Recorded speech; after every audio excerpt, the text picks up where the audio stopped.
mga ka-nose! Welcome sa aking YouTube channel, Drinking Nose. I'm your barista, Igo Rangiesto.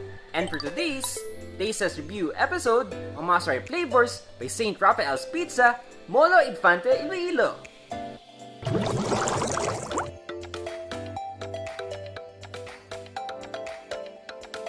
St. Rafael's Pizza, Molo Infante. Delicious, bigger in size, and at affordable price. Located at Infante Molo, Iloilo City, beside Barangay Hall. List of menus and delivery options. I'll provide description down below. For this episode, this is a sponsored brand review, and disclaimer na mga knows is my own opinion and my own standards when it comes to brands or taste test reviews. Like, comment, and subscribe to my YouTube channel, Drinking Nose. At para always kayo notified sa my latest episodes ko, just click the notification bell icon. Kapag may nakita kayong skip ads, ilang seconds or ilang minutes, huwag niyo pong i-skip at i-tulong na yun sa aking channel. This is ham and cheese pizza for 95 pesos.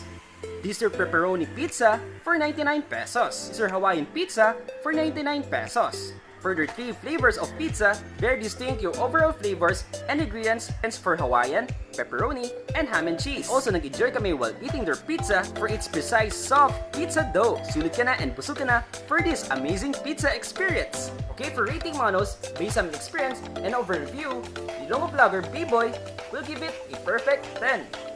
Affordable and very delicious taste pizza selections. Available din sila for their bacon, beef, and vegetarian. Magpasalamat ako sa Ilonggo vlogger na kasama ko, kay B-Boy Natix. Thank you so much for assisting and joining me for this wonderful experience. And most especially sa lahat po bumubo for St. Rafael's Pizza, Molo Infante, mga staff, chef, riders, and owners. Once again, congratulations and thank you.